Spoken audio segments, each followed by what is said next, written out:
Hey, family. Hello, everybody. Welcome. Come on in and let's let's experience this time of taking authority over our lives and walking in the success we've been created to walk in. Welcome to E3 with John Guns. Welcome to E3 with John Guns. I am so excited about this opportunity to share with you. So please share tonight's episode. Invite others to come in. Let others know. I've kind of gone out and invited some people before the broadcast even started tonight. So I'm looking to a very powerful and amazing experience. And so please, everybody, join me tonight for what's going to be an amazing time. I'm excited about E3 because I believe that E3 is a game changer. I believe E3 is a game changer.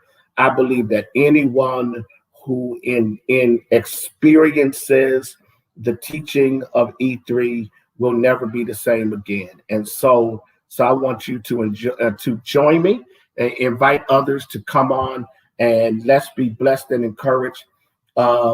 Because what I'm sensing tonight is that the message about from E3 is going to really speak to many of you as we pursue life at another level, accomplishing the greatest opportunities that we can accomplish and living out life in a way that just changes everything about who you are and everything about where you're going. So I want to encourage everybody to jump on right now and join me. I would love to be able to give you these principles and to change your life, because I firmly believe that God wants us to live our best lives. So again, join me right now. Invite someone to jump on. I'm about to jump right into the message tonight, and I promise you, you will never be the same again. Tonight, we want to talk about resilience. We want to talk about being resilient. And can I be very transparent and tell you that this really hit me very hard as I yesterday celebrated with my family an amazing experience. Our middle daughter crossed over, and she's now an AKA Alpha Kappa Alpha. She is my wife's first legacy. And, we've got others to come, right? But it was interesting. Last night, my wife and I sat down. We were just having a conversation. And what was so amazing about the conversation was the fact that we really talked honestly. And I began to talk to my wife about her resilience, about how resilient she is, about how tenacious she is. And as the conversation continued on, I began to understand that this was something that I needed to share, And so immediately I began to write about resilience. In fact, I started writing about resilience last night, and it really kind of blew up for me. I started writing about it yesterday, rather, and it really kind of blew up for me as I talked to my wife on last night. And so I want to jump right in and talk about what it means to be resilient. Resilience to me is a trait of successful people. Nelson Mandela once wrote, "Do not judge me by my success. Judge me by how many times I fell down and got back up again." He says, do not judge me by my success, but judge me by how many times I fell down, you ready, and got back up again. Resilience, and I want everyone to just kind of put this in the thread. Resilience is the capacity to recover, here's the key word, quickly from difficulties. It is the capacity to recover quickly from difficulties. Resilience is three words to me. One is toughness. A resilient person is tough. Two, a resilient person is courageous. A resilient person is courageous. And three, a resilient person is focused. And so I want you to begin to understand something then, that if you're going to be successful, You're going to face some things that are going to stretch you. You're going to be successful. You're going to go through some challenges in life. You're going to be successful. You're going to have some ups and downs. What I believe then is that successful people have resilience. They have the capacity, the ability to recover. Oftentimes quickly, they oftentimes are able to meander through difficulties and challenging times and come out on the other side better and stronger and wiser. There are companies right now that are succeeding in the middle of a pandemic because when they got hit by the pandemic, they were so resilient until they were able to recover quickly. How many of you right now will acknowledge and admit that resilience is a trait that you value about yourself? How many of you will acknowledge and admit that you are a resilient person? That's the power of this, is that resilient people are amazing because somewhere and somehow in the middle of everything that they face, they find the capacity and the ability to recover. But recovery is not just about about doing better. It's about being better. So let's talk then today about a resilient person. And let's talk about some of the traits of a resilient person. The first thing is that a resilient person, they have a healthy understanding of their strengths. This is very important. Resilient people have a healthy understanding of their strengths. What does that mean?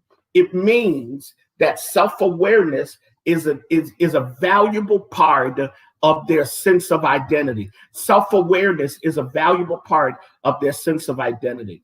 Resilient people then know themselves, which means that they've gone through seasons in their life where they've made, watch this, where they've made self-awareness a priority.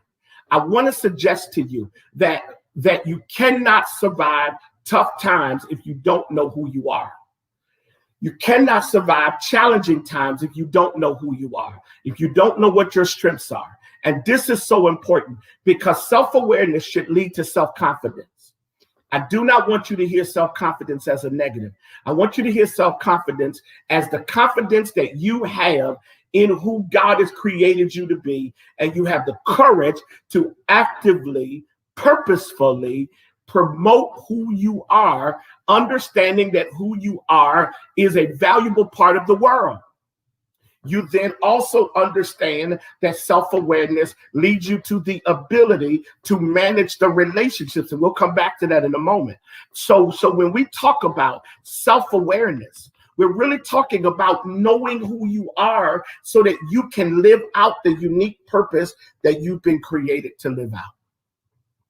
There's an amazing quote, and it goes like this: "It's no good being resilient without knowing oneself." You have to become more self-aware if you're going to handle the ups and downs of life. This idea then of knowing who you are means that you have to go through this process of authenticity. You have to go through this process of discovery, of self-discovery. There will be mistakes made in that process. And there will be some over-exaggeration. And there will also be some undervaluing. But as you grow, and this process never ends, as you become more and more aware of who you are, then you become more confident in what you're created to do. So a resilient person is self-aware. I need you to be very, very clear about this. A resilient person is self-aware. But here's the second thing. A resilient person possesses the flexibility to manage the unexpected. No one knew the pandemic was coming. I don't care how many people talk about it. No one knew the pandemic was coming, and no one anticipated that it would come to this extent. No one anticipated that it would have the kind of impact that it's having right now on us as a nation and as a world. And while now doctors like Dr. Birch and Dr. Fauci, Fauci is coming out talking about some of this could have been avoided, and many of these deaths could have been avoided. Painful to hear that now. Bad leadership creates great collateral damage. Bad leadership creates great collateral damage.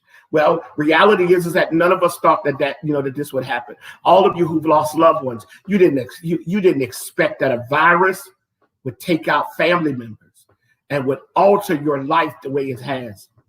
Uncertainty comes. Businesses go through incredible seasons of uncertainty. Many of us in relationships go through these seasons of uncertainty, and we find ourselves grappling to fight through it. Well, here's the key. People who are resilient, you ready for something amazing? People who are resilient, they possess the flexibility to manage the unexpected. Wow. Flexibility is a big word right there. If you don't mind putting it in the thread, flexibility. Flexibility is a big word, because literally what flexibility means is that while I am clear who I am able to adapt and to flow with changing conditions. What, you ready? I'm able to adapt and flow with changing conditions. Wow. I'm able to adapt and flow. So if something changes around me, if something happens around me that I didn't expect, I don't fall apart. I don't throw in the towel. I don't become so overwhelmed emotionally until I say, oh my God, the worst thing has happened to me. No, when you are flexible, this is important. When you're flexible, that means that you are able to manage change. And change isn't always something you can control. Change is happening in every industry. I pastor a church as my first job, right? But now I've got these other jobs, and what I'm discovering is that I've had to be flexible as a leader. I've had to change. My wife and I went through great flexibility to be able to manage this pandemic. Flexibility is a part of the success toolkit.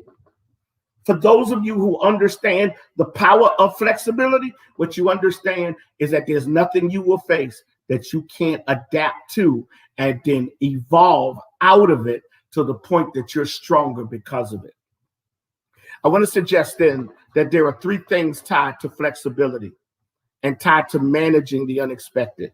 Here's the first one. You have to detach.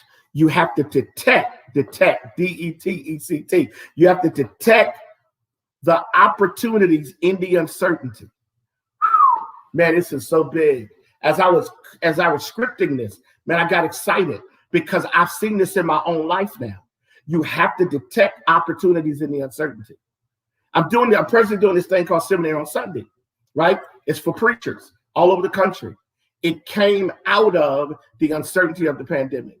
I never knew if the pandemic was going to start in April stop in April or May or June. I didn't know when we were going back.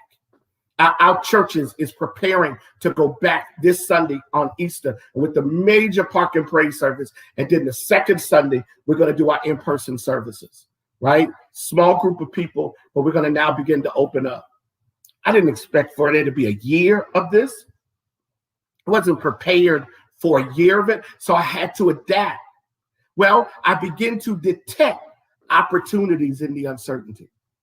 This means then, watch this, that you gotta discipline your emotions so your emotions don't become the interpreter of your actions in uncertainty. You have to discipline your emotions so your emotions doesn't become the interpreter. Because once your emotions become the interpreter, then what you end up doing is that you end up feeding the emotion. So if the emotion is sadness, you feed that. If the emotion is anger, you feed that. If the emotion is frustration, you feed that. And you just end up feeding the emotions. Well, guess what? God has created some opportunities in the uncertainty. Resilient people detect opportunities. And out of those opportunities comes businesses, comes new relationships, comes new skill sets, comes a clear purpose for the vision you may already be executing. This is why successful people are not afraid of opposition nor uncertainty. Here's the second thing. They develop an alternative strategy to address the uncertainty. So watch this. Not only do they detect opportunities, but they begin to develop an alternative strategy. That's what you've seen in the pandemic. Listen, there's a company in Indiana who was doing very well. Actually, it was like a restaurant. They were doing very well selling waffles, right? And they were doing really well. Well, when the pandemic hit, they discovered they only had 2 weeks left of reserves. And so they paid all of their employees for 2 weeks. Then they had to close down. They went back and they rethought what they were doing. And they discovered, you ready? That it wasn't the waffle, it was the waffle mix. And so you know what they started doing? They started packaging the waffle mix. And they started marketing the waffle mix. And they sold the waffle mix. They had to create a whole new system of distribution, but they sold the waffle mix. And they found themselves highly successful doing that. And now they have employees back. And while the restaurant may be opening again, they now have another industry area. What has God really tried to get you to open up to? What opportunities should you be giving yourself a chance to discover? What is the alternative strategy? What is the alternative strategy? There has to be an alternative strategy. If they change the game on you, then you got to, if they change the rules of the game, then you got to play by the rules you're given, but you got to find a creative way to be successful in where you are. Successful people who are resilient, they develop alternative strategies. And so what you will see them doing is, watch this, I love to use this word, they will call audibles. One of the great audible callers in all of football was a guy by the name of Peyton Manning. Peyton Manning would read the defenses. Then when he saw the defense shifting, he would call an audible. In the pandemic, have you called any audibles? Have you made any adjustments? Have you navigated some things? Have you worked around some things? Are you looking creatively at your life? Here's the last thing. You execute regardless. You execute regardless. What does that mean? That means that you can't sit around and bellyache and whine and complain about where your life is and what's going on with your life. And you can't sit around and complain about how hard it is to be you. You can't sit around and use your race or your gender or your choice of lifestyle or whatever it is you've been using. You can't use any of that. What you have to do is have the courage to execute regardless. Resilient people execute regardless. They understand that flexibility does not give permission to not execute. So they execute. They change the strategy, they adjust the plan, and then all of a sudden what you start noticing is that they're doing stuff, is that they're getting stuff done, is that they're producing product, is that they're putting out content, right? Listen, I've adjusted. I had to adjust, right? I could have sat around sitting at the front door of the church going, oh my God, nobody's coming, nobody can come. Or I can look for creative ways to do what I'm being called to do. That's why every Monday at 6 o'clock, E3, regardless of how my day goes, I'm sitting here in front of this screen talking to you. Here's why, because this is a part of the audible of my life. I'm building out a new audience. Some of you I would have never have reached if it wasn't for the pandemic, because I would have never have done this. You got to execute regardless. But here's the third thing. Here's the third unique trait of resilient people. They stay focused even when distractions are aggressive. They stay focused even when distractions are aggressive. This is so big for me because distractions come. At every stage of life, distractions come. At every stage of life, distractions come. The goal of the enemy is to make you live a life constantly playing with distractions, constantly being drawn into distractions, constantly being called out of purpose into the things that you call out of purpose, into the things that ultimately set you down the wrong path or send you down the wrong path. And that's the goal of the enemy, to make sure that you're always distracted, But let me tell you something that's amazing. When you are a resilient person, you have all this noise going on around you and you stay the course. There's a game that we found as a family during the pandemic. It's an interesting game. I don't know the name of it, but they give you a set of headphones, and the headphones has a whole lot of distracting noise, and you're supposed to be able to figure out what the person in front of you is saying, right? You're supposed to be able to figure out what they're saying while all this noise is going on. You can't hear their voice, but you can see them.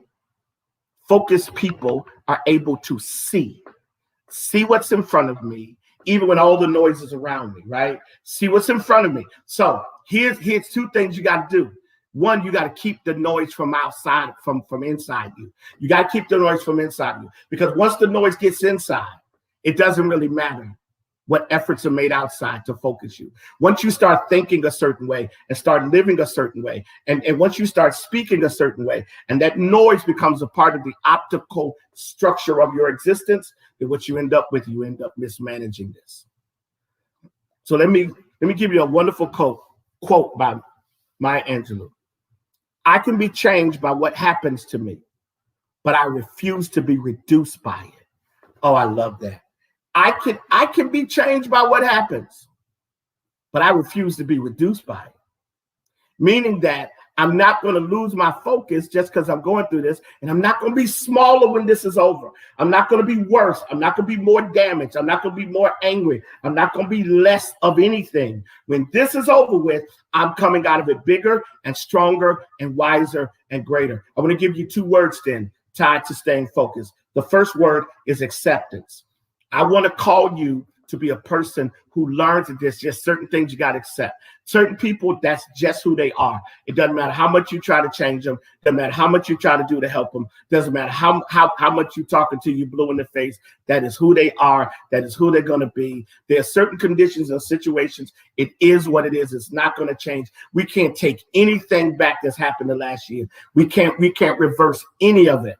It has happened. We have gone through it. There is a part of you where you have to learn to accept things. But then there's a second word, and the word is clarity. I may accept that I can't change this right now, but I'm so clear about who I am until I'm going to live out my purpose, even while I'm accepting it. Are you catching it? I'm going to live out purpose while I'm accepting it. I understand that there are certain things about the people around me that they're just not going to change. I love them, but I can't change them. So you know what I'm going to do? I'm just going to accept who they are, but I'm going to be clear about who I am, which means I'm not going to negotiate who I am to accept you, but I am going to make sure that in accepting you, you know that I'm clear about who I am. I'm a businessman. I'm a leader. That's who I am. And so I can't negotiate and not be that and still be with you, or be in this organization, or be a part of this group, or this is who I'm created to be. Know yourself, be clear about your vision, and then God will guide you through every major decision in your life.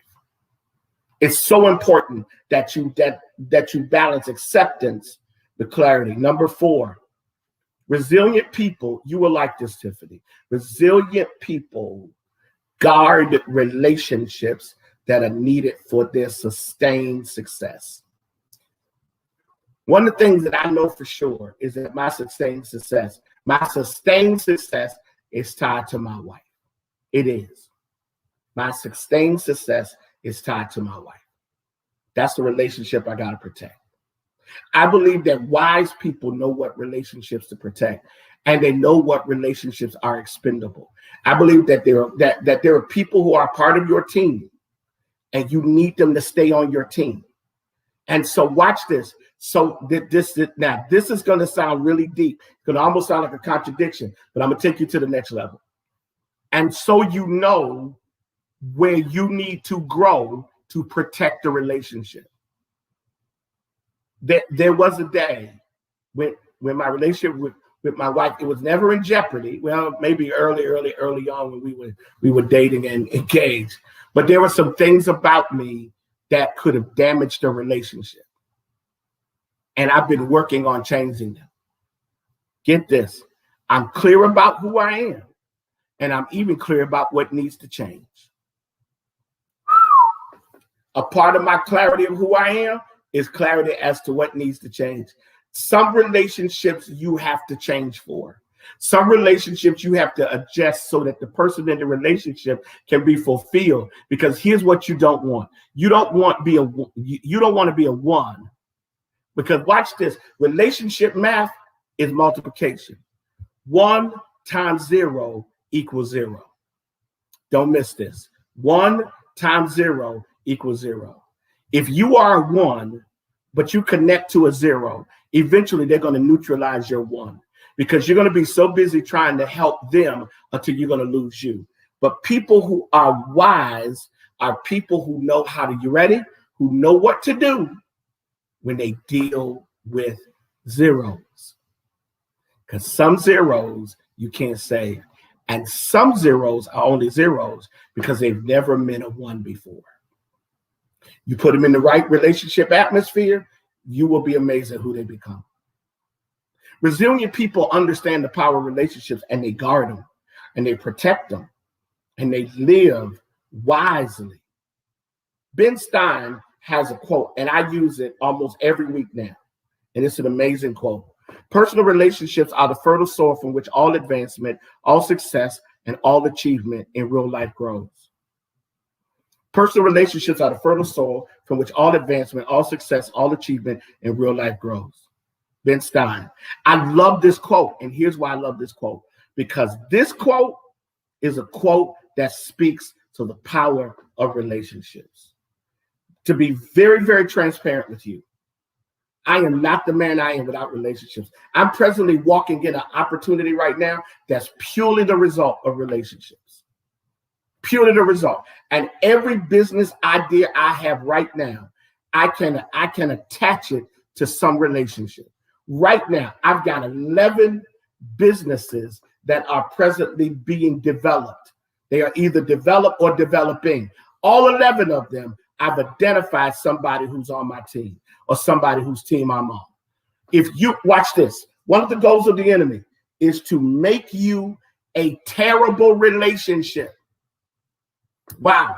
One of the goals of the enemy is to make you a terrible relationship, because he knows that when you are a terrible relationship, you will become destructive and nobody will stay with you. Nobody will hang out with you. Nobody will trust you. And then what you will discover, that you don't have the capacity to do anything because you are living in a silo, and isolation never produces victories. Jesus couldn't be crucified unless somebody helped him get on the cross. And he couldn't even come out of the tomb unless the angels came and moved it. How many times have you found yourself living in this kind of isolated place because you didn't understand the power of relationships? Relationships require then that you be kind and understanding. It requires that you be sensitive. It requires that you be committed.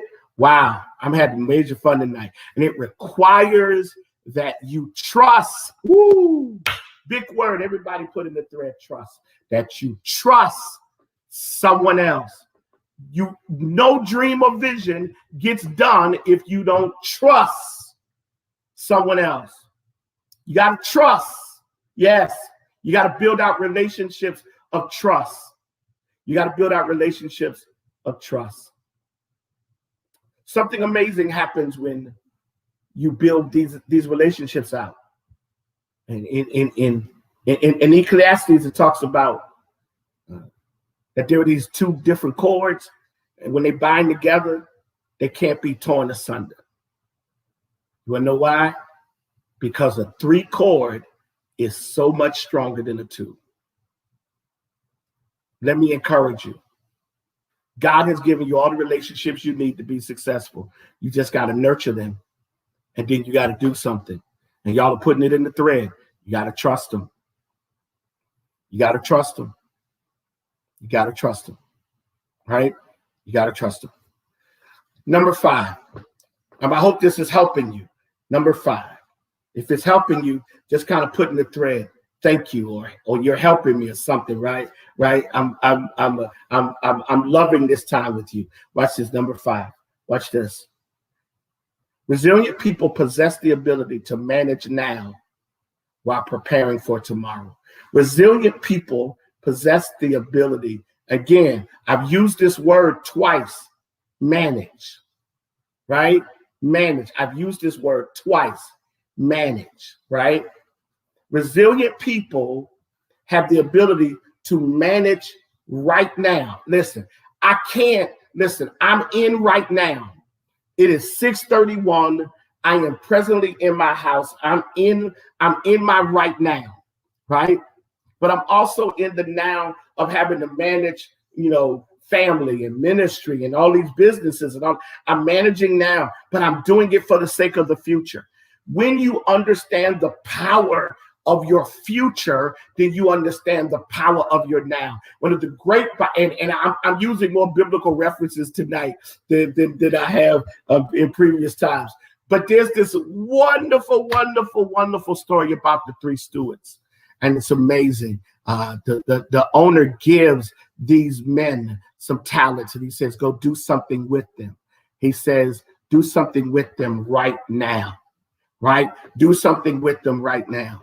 And when the owner comes back, two of them says, "I took what you gave me and I added to it. Here it is." And he said, "Hey, listen, I'm really proud of you." He said, "And because of this, I'm going to give you more than you had when you started." Right? That's what he says. Let me encourage you. You ready? This is something amazing. The one who did nothing with it, not only was it taken from him, but he was cast away. You got to do something with your right now. So you got to dream now. You got to develop stuff now. You got to do some work now. You got to start your business now, right? You got to get started now. You got to get started now, but you got to get started now looking towards the future. Søren Kierkegaard once wrote, "Life can only be understood backwards, but it must be lived forward." It can only be understood backwards, but it must be lived forward. It can only be understood backwards. You understand life from your past, right? Like when I was 18 and I pledged Kappa, I've already done that. I understand life from there. 10 years ago, and I married my wife, I already understand I've been there. But 5 years into my future, I've never been there. So I'm going to be living towards the future. I can't stay in the past. I got to look to the future. How about you? How about you? What's in front of you? And are you doing what's necessary? Watch this. Trust the next step while sometimes unsure of the outcome. As I was preparing this, I was led to write that. Trust the next step while sometimes unsure of the future. Mary Hutchinson, you just changed E3. E3 class is amazing. E3 class. Wow. Thank you. That's what I mean. God will create something in your right now that will change everything about what you're doing. Wow. Thank you. Thank you so much. Okay, number 6. Man, I got to do something with that. That just hit me. I got chills. Watch this. Number 6. Resilient people, they are totally confident in what they believe, despite what they see and hear.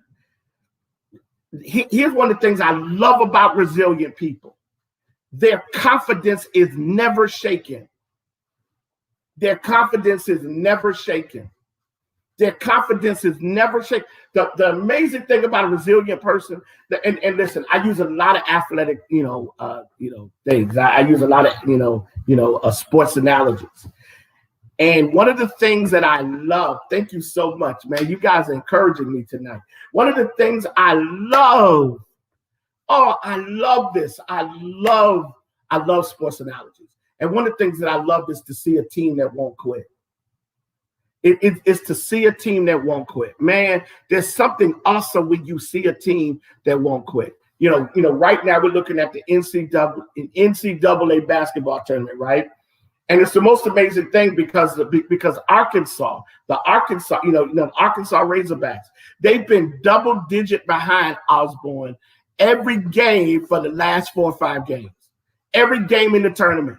And somehow they always claw back. They never quit. And the announcer said, I know the coach hates that they got to go through this process to win. He said, but you got to give credit to this team. They are never out of a game. Oh, I need everybody right now to just put in the thread. I'm never out of the game. I'm never out of the game. No matter what you go through, no matter what you face, you are never out of the game. Man, let's be encouraged tonight, because when you believe in who you are, and that's been what God has been doing for me. God has been stretching me to help me become more confident in who I'm supposed to be. You are never out of the game. And as long as you are a dreamer and you believe, as long as you believe, here's when the buzzer sounds for you, when you stop believing. And when you stop believing in 3 things: 1, you stop believing in God. Secondly, you stop believing in yourself. And third, you stop believing in the good of people. Not every person is out to get you. Not every person is out to hurt you. Everyone knows that. This is my second marriage. I did not believe, and I believe my wife is in the same boat. I never got to a point where I believed that love was not for me, that I couldn't be happy in love. I just kept believing that it was possible for me, and God has done that. And here's the thing I want you to do. You got to be resilient. You can never throw in the towel. You may have the worst season in your life, but if you get up the next day, you have a chance to see it turned around. So you got to keep believing in God. You got to keep believing in yourself. This is where John Guns is being reinvented. I'm being reinvented because I'm starting to learn to believe in myself like never before. I know I'm capable. I know I can do it. I know I'm built for this. I know I can be successful. I know it. And I am a firm believer that life does work in your favor. So how do you keep your beliefs alive? And how do you keep growing in your beliefs? 3 things. 1, who and what you listen to. The way your belief system is strengthened is by who and what you listen to, right? Listen to positive people, like John Guzzo E3, right? Listen to positive people, man. Talk to positive people. My wife uses a wonderful word, and the word is toxicity. I think that's the right word. Is that right, baby? Toxicity. She's up here tonight, right? Right? You got to stay away from people who are toxic, right? You got to stay away from people who are toxic. But you got to be connected to people who encourage you and inspire you. It's so wise to listen to encouraging, inspiring people. I love it. I love to listen to people who just speak life and challenge. My wife said, yes, sir. I love to listen to people who speak life. I do. It just inspires me. Secondly, your belief system grows as you learn to interpret life and all of its various shifts. As you learn to interpret life and all of its various shifts, right? The way you interpret a situation goes a long way to determining the level of your faith. Is your faith going to be destroyed, or is your faith going to be encouraged? Are you a person who believes? Wow. Do you believe? Do you believe? Do you believe? Do you believe? And then how do you interpret life? Something happens, do you go, oh, this is the worst thing ever? Or do you go, I think there's an opportunity for me to grow out of this? C, pay attention to the journey of others. Watch the journey of others. Pay attention to the people up close that God gives you, but pay attention to the people who are before you through books and YouTubes and even this. Pay attention to people's lives. You'll be amazed. One of the lives that I got a chance to pay attention to was the life of my father. As my father dealt with the great burden of my mom, he never saw it as a burden, but it was a great challenge, and he found a way to keep doing the work that needed to be done. I remember one morning I woke up and it was very early, about 3 o'clock, and I was going to the restroom. And in their house, in order to get to the restroom, you had to walk past their bedroom. And I saw my father at 3 o'clock in the morning. He was hoisting my mom out of bed. She was 200 pounds dead weight. She was double amputee, couldn't walk the last several years of her life. My dad was at 80-something years old, into his late 80s and early 90s. He was still able to get her out of bed. I watched his strength. I watched his strength. Watch positive people. Watch them. Pay attention to people who are doing it right. People who are making it work. People who are developing and building out great things. Here's the last thing. Resilient people are intentionally optimistic. Resilient people are intentionally optimistic. I love this about resilient people. They are amazingly optimistic, man. They just never seem to feel defeated. There's this wonderful verse in the Bible. David goes to fight Goliath, and David says, God will put you in my hand, and Goliath, I will defeat you. God will put you in my hand, but Goliath, I'm going to defeat you, which means there is no conquering of the giant if there's no David engaged. Optimistic people always believe that the giant can be defeated. Optimistic people always believe that the giant can be defeated. They always believe that the giant can be defeated. Optimistic people always believe that the giant can be defeated. They always believe it. They always believe it. They always believe it. They always believe it. They always believe it. They always believe it. They always believe it. They always believe that the giant can be defeated. I close with this tonight, that no matter what you face, no matter what you go through, you must choose to be resilient. Harvey Mackay writes, an optimist understands that life can be a bumpy road, but at least it's leading somewhere. They learn from mistakes and failures and are not afraid to fail again. I want to challenge you to stay optimistic through all that you face and continue to produce. I want to challenge you to join us every week. Every week, join us every week. Every week, join us every week as we come together. Listen, if you have not done two things, this is a great opportunity to help us grow out E3.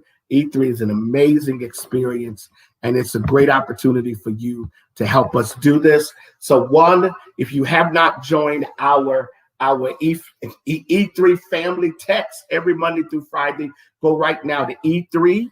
Go right now to E3 84576. E3 84576. E3 84576. And sign up for our inspirational texts. I'm sure there are people who are on the thread who will tell you that these texts are amazing, right? These texts are amazing, right? That's the first thing. Number 5, someone says, what's number 5? Why? Because we are in E3 class. E3 class, that just blessed me. Number 5, they possess the ability to manage now while preparing for tomorrow. They possess the ability to manage now while preparing for tomorrow. Okay, here's the other thing. In order to help me grow E3, I need investors. And some of you have already done it, but some of you this may be the night you become an E3 investor, right? You become a part of the E3 Engager Circle with the donation of $56. A donation of $56. Donation of $56. Right now, you can go Cash App, $E3JEG, E3JEG. Every week except for one, someone has partnered with me in doing this. I'm coming back every Monday at 6 o'clock. So help me do a couple of things. One, invite 5 people every week. Not when you get on, but before you get on. Go be a testimony, an eyewitness to the powerful principles and insight of E3, right? That's the first thing. Second thing is pray for the success of the work that I'm doing right now. I need you to cover me as God begins to expand my reach and as God begins to push me out. I told you I've got 11 businesses out there, and I'm trying to make every one of them succeed. I've got partners, but I have to help drive them. And so why not join me and help me build out E3? So if you don't mind, and you haven't done it yet, would you mind investing in E3? E3, a JEG, Cash App. If you can't do 56, do something tonight to say, I'm helping you, John Guns, grow E3. Some of you have already done it, and it's meant so much to me. Thank you all so very much for watching. I don't have a real fancy close. Ray and I haven't done that yet, but here's how I am going to close. You are resilient. You are amazing. You are incredible. God made you to succeed, so go succeed. One of my favorite phrases is, this is your season. Seize the moment. This is your season. Seize the moment. You want to know why? Because you are never out of the game. Be blessed, everybody. We'll see you next Monday at 6 o'clock. Take care.